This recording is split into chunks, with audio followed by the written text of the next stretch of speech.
el texto del fantasma y somatema hay un párrafo que dice, el amor es lo que permite el goce y condescender al deseo, lo que también es afirmar que el fantasma articula la pulsión de muerte con Eros, dice acá. Claro. Mi pregunta es, entonces, o sea, primero hay que definir lo que es el amor, ¿no? Pero si en una relación vincular no existe el amor, o sea, ¿es todo pulsión de muerte? ¿O cómo sería? La pulsión de muerte es estructural. ¿En qué consiste la pulsión de muerte en el fondo? En que hay un hueco en nosotros del que nada se sabe. El hecho de ingresar en el mundo significante, lo primero que nos enteramos es que vamos a morir. Ahora, ¿cómo se presentifica eso en lo cotidiano? En la incógnita, en el no sé, en la imposibilidad de abarcar lo real, tomando Lacan, y en lo anecdótico es el registro de pérdidas que tenemos. O sea, nosotros vivimos perdiendo. Obviamente también ganamos, pero ganamos para perder. Esta es una cuestión también estructural. Entonces, cuando uno habla de la pulsión de muerte, no está pensando en un cadáver. O sí, pero no va por ahí. Va por el hecho de que nosotros somos limitados, tenemos borde, tenemos límite, tenemos un final y tenemos una experiencia cotidiana de la pérdida. Ahora, ¿por qué el goce es mortífero? Porque busca satisfacer la pulsión. ¿Y por qué? ¿Qué quiere la pulsión? La pulsión quiere descargarse por completo. Esa es la finalidad de la pulsión. O la meta, como dice Freud. ¿Dónde está el eros? El eros está en el aspecto deseante del sujeto, a condición de que entendamos que el aspecto deseante del sujeto conlleva también estructuralmente la insatisfacción. Para ser rigurosos, tendríamos que decir, todo lo que nosotros conseguimos respecto de lo que queremos deja un resto imposible que es el deseo. Esto no es de sentido común. Esto es bien de la noción lacaniana del deseo y la noción freudiana, porque Freud habla de las satisfacciones insatisfactorias. Existen dos muertes en juego, la pulsión y el goce. El goce es siempre mortífero, la pulsión es de muerte. Ahora, ¿dónde encontramos un apaciguamiento de la muerte? En el amor. Por eso dice Lacan, el amor articula dos conjuntos disyuntos, goce y deseo. Donde hay goce no hay deseo, donde hay deseo no hay goce. Si hablamos en términos puros, cuando nada es puro del todo. La cuestión del amor permite un enlace, un linkeo entre el goce y el deseo. Por eso dice, condescender del goce al deseo. Quiere decir que el goce está primero como muerte y condesciende al deseo, que es vida. Esa vida del deseo, que nos mantiene funcionando, vivos, tiene un enlace con el goce, ya que no se puede no gozar, que es lo que llamamos el amor. Vamos con la otredad. Cuando hablamos de inmixción de otredad, estamos hablando de una imposibilidad de corte. Tenemos al otro inmiccionado para siempre, más allá de la anécdota de la separación definitiva de cualquier otro. Bueno, cualquier otro con minúscula es un representante del gran otro con mayúscula, que es lo simbólico. La pregunta es, ¿la otredad también se da después del grupo primario? Se da toda la vida. Nosotros no somos sin el otro, con mayúscula. El deseo del sujeto viene del otro. Uno es porque hay un otro. Nosotros somos un derivado del otro. Más todavía, un derivado del lenguaje, que también es una manera de nombrar al otro. El lenguaje, el tesoro de los significantes, de lo cual obtendrá cada uno su batería.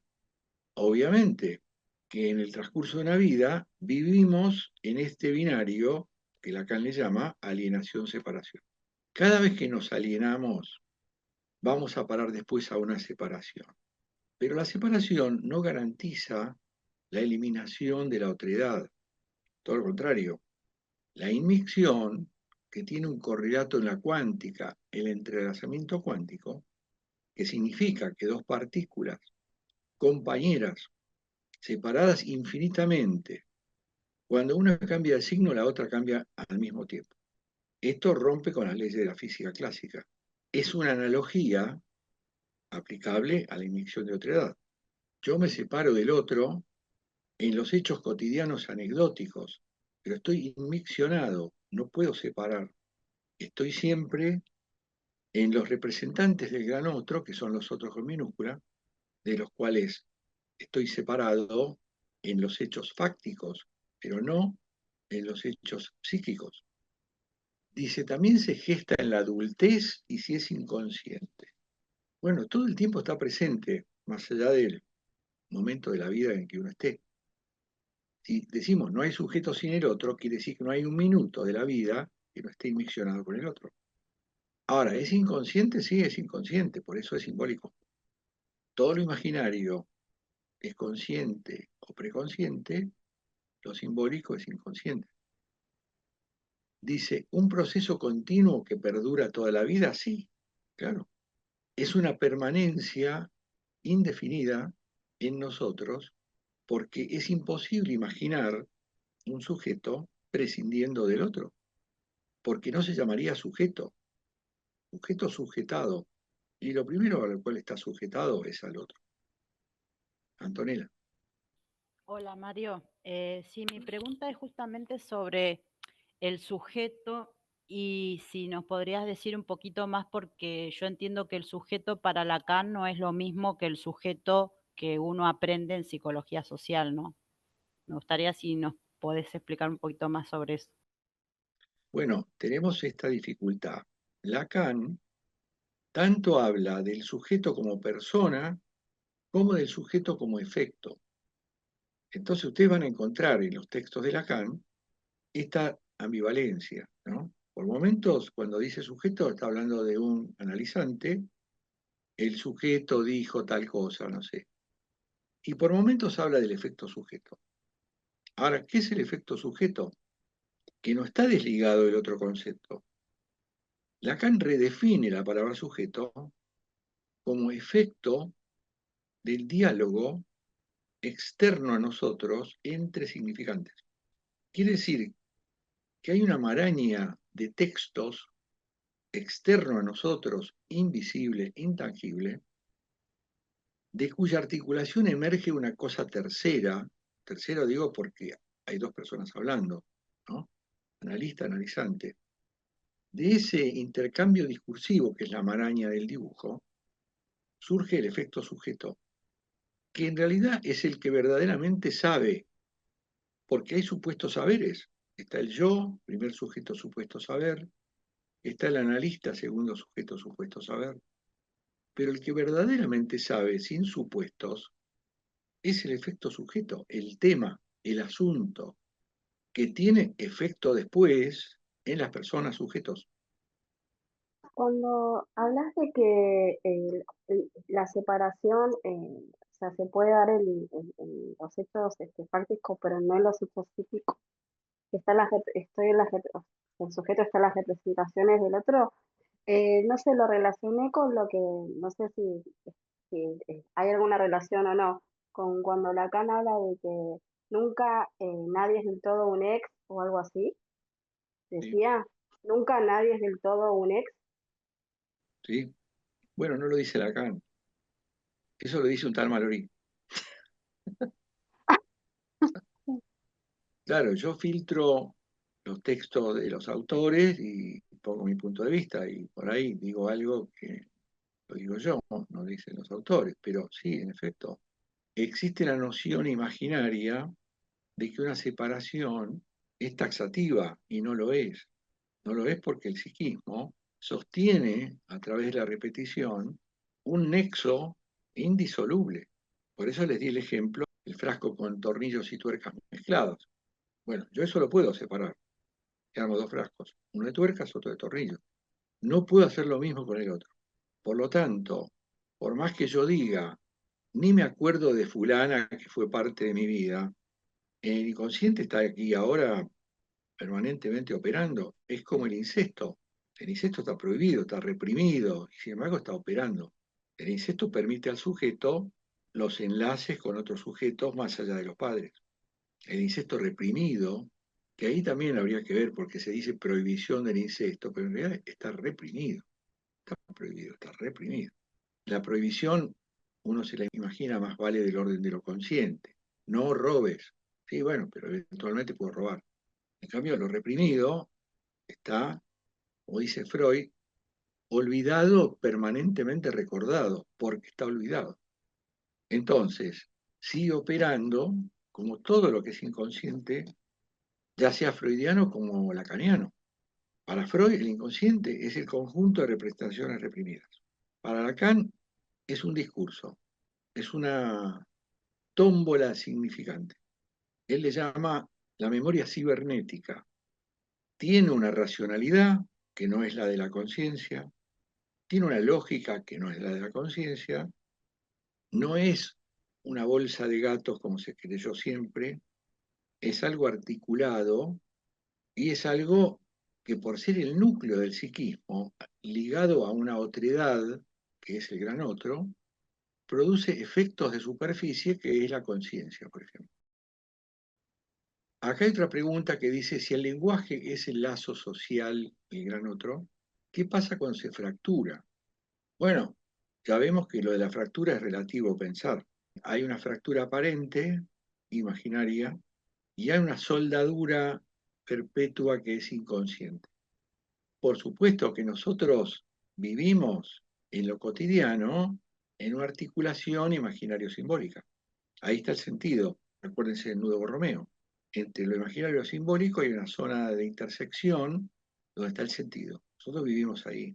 Vivimos en el sentido de que tomamos conciencia de las cosas, todo eso está discursiado y como tercer aro tenemos lo real siempre presente que me recuerda la imposibilidad y me permite la posibilidad. Esta es la genialidad del Borromeo de Lacan, como campo experiencial del sujeto. Yo vivo en ese mundo imaginario simbólico de lo cotidiano y me desentiendo de lo real. Y también me desentiendo de que el significante no puede decirlo todo. El sujeto cree que sí. Pero bueno, basta la mínima experiencia para darse cuenta de que el significante no puede abarcarlo todo. Por lo tanto, el espacio entre significantes es un hueco real donde está, por ejemplo, el deseo del sujeto. Y por eso, en el núcleo del Borromeo, donde los tres aros se articulan, está el objeto A. Por lo tanto, la cuestión del deseo tiene una componente real, imaginaria y simbólica. Real porque es lo indecible, contrariamente a lo que cree todo el mundo. Yo pido tal cosa, lo deseo, lo puedo decir. Es imaginario porque es lo que queda por decir, está en la cadena significante. Lo que pasa es que no llego. Y es simbólica porque es la causa de deseo. Tiene como antecedente el objeto A todos los objetos perdidos, sobre todo los objetos paradigmáticos. Placenta sin registro, pecho, excrementos, expulsión del Edipo, más todo lo que se pierde y gana en el camino que termina perdiéndose. Entonces, el objeto A no es el objeto perdido, es un representante real, imaginario, simbólico de los objetos perdidos en la experiencia, en la historia del sujeto. Tenía otra preguntita. En el texto El fantasma y su matema ¿Sí? dice, si la vida es una narrativa, una ficción articulada en cadena de significantes, el fantasma como tal es un organizador, ordenador de los elementos en juego. Y mi pregunta sería, ¿por qué es un organizador? ¿Y a qué se refiere con los elementos en juego? Es un organizador porque el sujeto necesita de una organización, una trama, para no caer en el vacío. ¿Y cuál es el vacío? La ausencia de respuesta del otro. En la demanda, yo tengo la posibilidad de respuesta del otro. Yo pido y me dan. En el deseo no.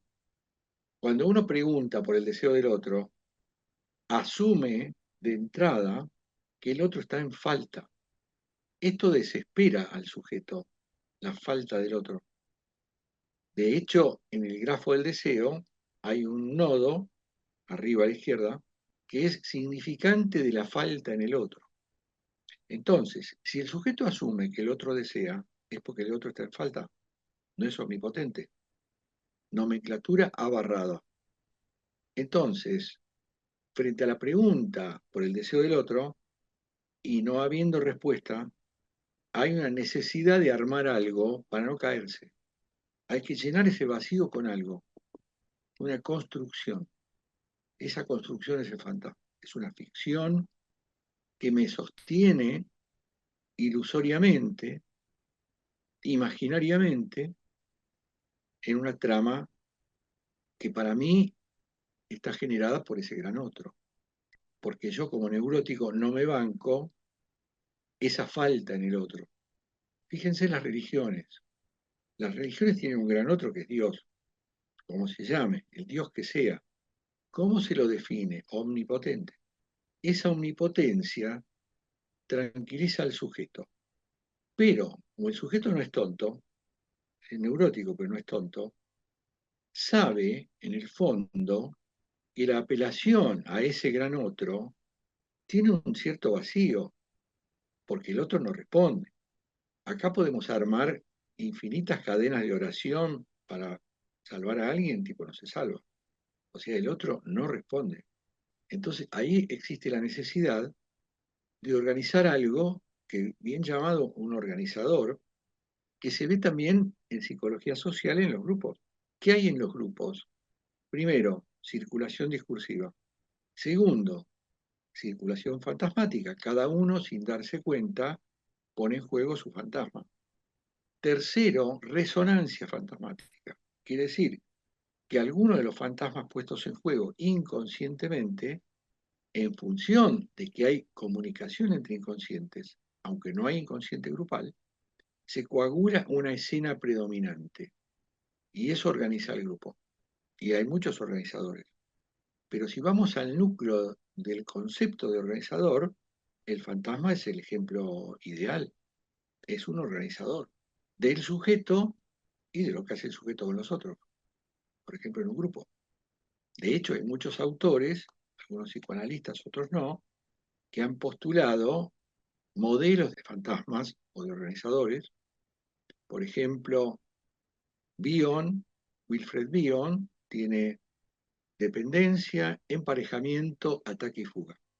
Ansiedad tiene complejo de Edipo, protofantasías, yo piel, el espejo roto, grupo boca, grupo ilusión, grupo organismo, grupo máquina, fantasma de la muerte del padre, fantasma del grupo rotura. Y así sucesivamente. Caes, que trabajó junto a Ansié, tiene aparato psíquico grupal. Esto no quiere decir que el grupo tiene un aparato como el de las personas. Significa que una parte del grupo funciona como un yo, otra parte como un ello y otra parte como un super yo. Y también está en asociación con lo que dijo Ansié, el grupo cuerpo. Bueno, son temas de psicología social. Hay un texto de la escuela que se llama Organizadores Grupales, que agrupa a todos los organizadores, y si ustedes lo quieren, lo subo a la nube. Bueno, el fantasma, si vamos a Lacan, es un organizador. Primero el sujeto, pero ya sabemos que no está solo el sujeto, está con otros. Por lo tanto, si el mínimo grupal es 2, ahí ya estamos en lo mismo. Un sujeto y un otro enlazados por algo fantasmático. Hola, quería hacer una consulta.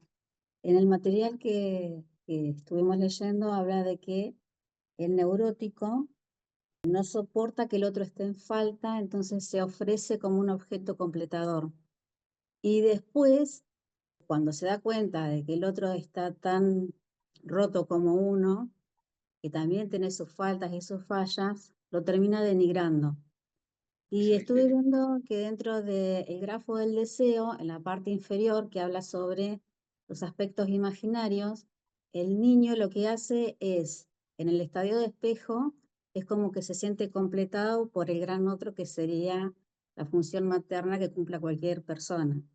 Entonces es como que toma de ese gran otro ciertos aspectos como algo completador. Pero después en la parte de arriba del grafo del deseo, yo noto que habla sobre la castración. Entonces, estando relacionando estas dos cosas, como que el neurótico, ya me imagino que en una edad adulta se ofrece como objeto completador del otro y después lo termina denigrando, entre esta relación entre el estadio del espejo y el neurótico que se ofrece como un objeto completador, ¿qué es lo que hay en el medio? Es como que sufre la castración, por eso esa persona que se ofrece como un objeto completador se da cuenta de que el otro está en falta, pero que yo también estoy en falta, que él también está en falta. ¿Eso sería la castración? La castración es la instancia superadora del narcisismo.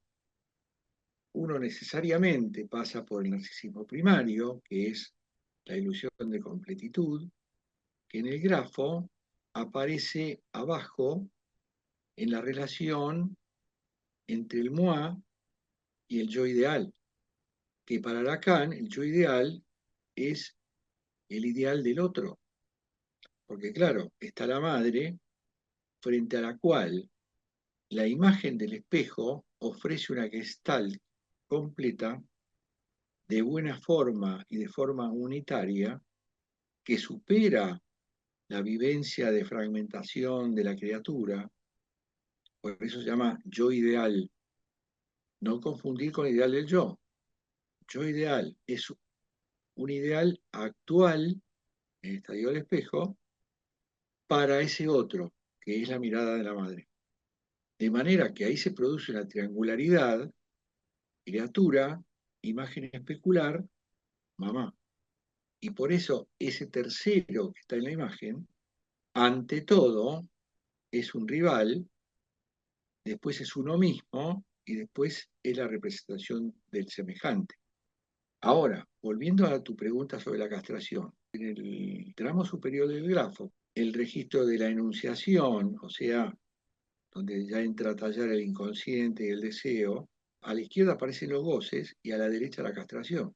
Quiere decir que a partir del pasaje por los nudos del grafo, uno pasa del goce, que podríamos coincidir con el pegoteo con la madre, donde primero no hay una regulación de los goces, a partir de un otro que es la función paterna, y a la derecha tenemos a dónde va a parar tras la operatoria castratoria a la castración. Ahora, cuando vos decís ofrecerse al otro para completarlo y después denigrarlo, ojo, eso es en la histeria, no es en la obsesión. En la obsesión, al contrario, sobrevive el otro idealizado. Por eso cuando hablamos del padre, en la histeria hay un padre denigrado y en la obsesión un padre idealizado.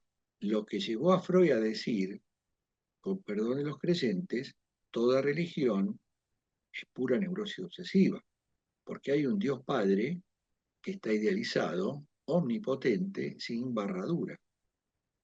Sí, relacionado con lo que dice Silvina, que uno se ofrece como objeto computador del otro y después lo denigra, me viene la pregunta, ¿por qué tiene que denigrarlo?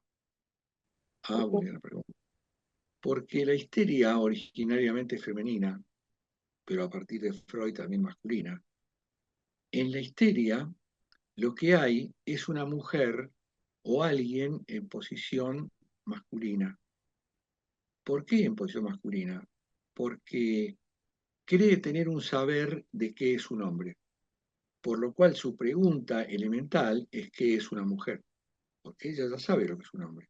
Pero hoy dice, la histérica es una fabricante de hombres, hace pareja con alguien a quien idealizó, pero ahí empieza un trabajo de demolición que termina en la denigración, que puede ser instantáneo o durar unos cuantos años, pero esto se ve en la vida cotidiana, no sé si lo han visto o si lo han vivenciado. Como dice el chiste que circula, la mujer que se levantó al Che Guevara, el otro día le hace sacar la barba y después lo denigra porque no tiene barba. Pero no confundir histeria con obsesión. La denigración viene de la mano de la histeria, es la que le dice al hombre, si vamos a la frase elemental vulgar, sería, no ves que no servís para nada, todo lo tengo que hacer yo. En cambio, en la obsesión hay una idealización del otro que se sostiene en el tiempo. No nos olvidemos que en la histeria hay insatisfacción y en la obsesión hay imposibilidad. Antonella. Me surge una pregunta de lo que están hablando y ¿puede acaso una persona que sea neurótica no ser histérica o es imposible que el neurótico sea histérico? ¿Tiene que serlo sí o sí? Freud dijo, en el fondo somos todos histéricos. Y también dijo, la obsesión es un dialecto de la histeria, o sea, es una traducción. Por ejemplo, si el ideal de la histeria es la belleza, el ideal del obsesivo es el orden, es un tipo de belleza.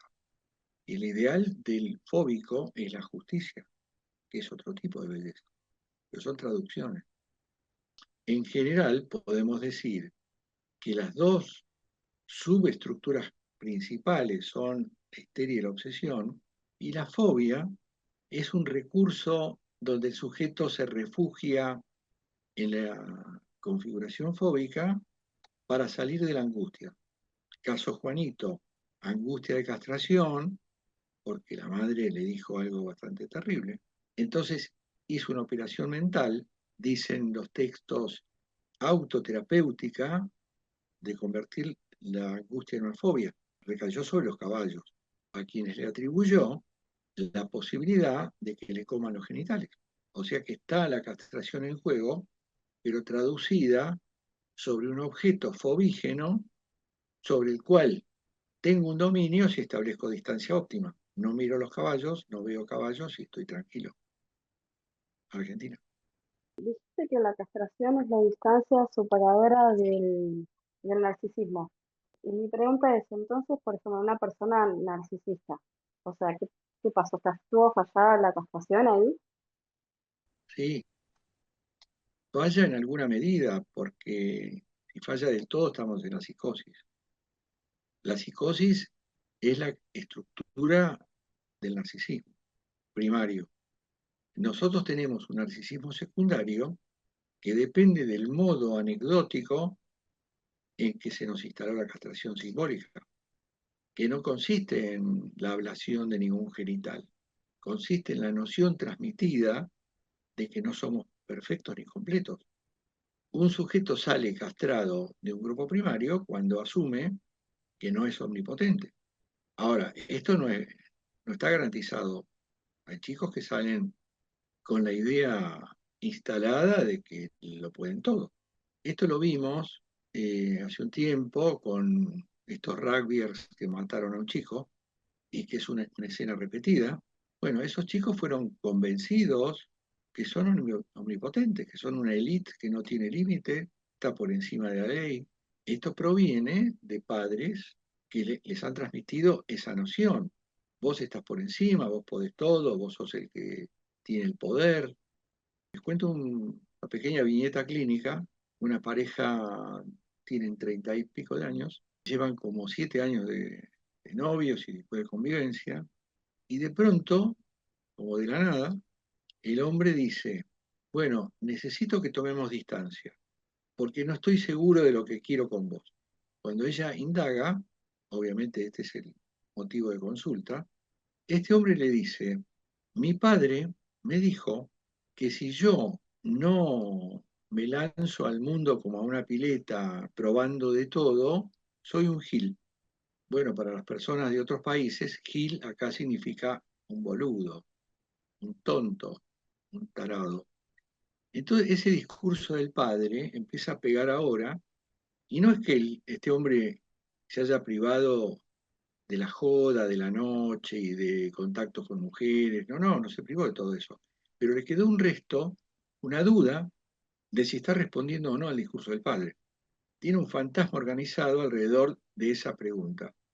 Si no hago cosas que me exigió mi padre, soy un gil. Entonces, ¿qué hace? Él le está proponiendo, de una manera bastante infantil, o bastante adolescente en todo caso, hagamos como si recién nos conociéramos, pero cada uno es libre de hacer lo que quiera con algún otro. Y ella le dice que no. Pero fíjense la pregnancia que tiene un discurso paterno. Obviamente, él se cree un gil y nunca va a dejar de creérselo, porque haga lo que haga, va a ser un gil para sí mismo y frente a ese gran otro, que es el padre. Pero tiene esta maniobra que hizo que esta mujer dijera, bueno, cortemos acá porque yo esto no me lo banco, me estás pidiendo, en el mejor de los casos, una pareja abierta y no estoy dispuesto. Argentina. Y el mismo texto del fantasma y somatema dice que para Lacan, digamos, el fantasma tiene una raíz inconsciente y otra fenoménica, consciente, preconsciente, sostenida en la lógica del principio del placer, sin excluir su contrario, ya que rige el malestar de la cultura. Si podrías explicar esto de que tiene una raíz inconsciente y otra fenoménica, consciente, preconsciente, el fantasma. Bueno, lo que llamamos fenoménico es lo que se ve y lo que se siente. Vuelvo a cuestión de sentido, imaginario o simbólico. Simbólico porque todo está estructurado en un discurso, e imaginario porque ahí está implicado el sentido, como dijéramos, la lógica de la vida cotidiana, en donde no solo hay articulación significante, sino también los afectos incluidos y las fantasías. Ahora, la parte consciente es la actuación en los hechos del sujeto. O sea, uno actúa en función del fantasma y esto se puede ver en análisis, porque vos analizás anécdota por anécdota y sacás el patrón organizador, que es una frase en última instancia. Ahora, tal vez esa frase esté inconscientizada. O sea, el sujeto no sabe que está guiado por una frase. El sujeto actúa como viene, pone en juego sus pulsiones, tiene una ley reguladora que organiza la relación entre las pulsiones y el goce, tiene su manera de gozar, pero claro, una cosa es la puesta en escena, la dramatización, que es imaginaria, consciente o preconsciente, y hay un organizador de fondo que es inconsciente. Por eso está bueno en un análisis encontrar la última frase, que podría ser lo que este sujeto del caso clínico niega, que es un gil. ¿Para quién? Para mirar al gran otro. Y tiene la ilusión de que mediante acciones en la vida cotidiana con las mujeres, él va a dejar de ser un gil. Esta es la mentira que lo condena al fracaso. Toda la maniobra que hizo con su novia no tiene destino de triunfo, está condenada al fracaso. Antonella. Se me viene una duda así que quería aclarar, porque puede pasar que alguien, yo no sé si eso tiene que ver con lo que es los fantasmas y todo eso, sospeche algo de alguien o piense algo con respecto a otra persona, hablando no del hueco, del vacío ese que uno se imagina o trata de armar, y quizás no es así lo que parece o lo que uno piensa de las personas, pero de repente sucede que ese otro actúa tal cual yo pensaba, por ejemplo, hablando de mí en mi caso, quizás de algo que yo creía que podía ser así, y yo digo, ¿cómo? Yo pensaba que era solo mi imaginación o que yo estaba sospechando de fulano, y de repente digo, no, no, no, son pensamientos negativos, cosas que no. Pero después resulta ser cierto. ¿Eso tiene algo que ver con el fantasma o no tiene nada que ver? ¿Sí? O sea, vamos a suponer un caso donde vos tengas una sospecha. Si vos tenés una sospecha de ese tipo, lo primero que hay que pensar es que vos no tenés una respuesta del otro sobre qué lugar ocupás en su deseo, que es una duda genuina del neurótico común y corriente. En el fantasma puede haber una frase que diga, yo soy la engañada, yo soy la que no va a ser elegida. Ahora, si después vos comprobás en lo fáctico que esto es cierto, fuiste engañada, no es que vos tenés un poder de adivinación, es que hay algo en vos y en el otro en el decir que escapa a los significantes, pero que es información. Por eso hay uno de los textos que yo les mandé, en donde hablamos del decir, en donde en el dicho formal, 10 significantes, hay un plus que va más allá de lo dicho, que tiene que ver con un decir extra. Y puede ser que vos hayas captado ese extra en el decir del otro. No sé si se entiende. Alguien dijo que la intuición es la parte visible del inconsciente. Yo no sé si es así, pero me suena que algo de eso hay. Cuando uno tiene intuiciones es porque leyó algo más allá de lo que se puso sobre la mesa. ¿Vieron cuando alguien dice, bueno, llegamos a este acuerdo, bla, bla, bla, sí, pero yo creo que me está engañando en algo? Tengo sospechas. Bueno, eso no es ocioso. Está bien, puede tener una raíz paranoide que te haga pensar que todo el mundo te va a cagar, por ejemplo. Pero también hay algo de la captación perceptivo que te lleva, asociado a tu condición neurótica, que siempre está en la duda, coagule en la idea de la traición, por ejemplo. Y después vayas y lo compruebes. Entonces vos se lo contás a alguien y te va a decir, ah, pero vos sos bruja. No, no sos bruja. Sos una neurótica que tiene una extensión que va más allá de los dichos, que tiene que ver con los gestos, con las pausas, con el modo en que se dicen las cosas, que es más amplio y que es información que uno procesa y después saca conclusiones. Mariana, Hola María. ¿No tiene que ver algo con la profecía autoincumplida también lo que dice Antonella? sí, la profecía autocumplida es fantasmática. Ahora, una cosa es eso y otra cosa es que haya elementos de prueba que lo que yo imaginé no es pura fantasía mía. La profecía autocumplida es la tragedia del neurótico. Por eso yo siempre hablo de lo que dice el Corán. Vigila tus pensamientos porque son el origen de tu destino.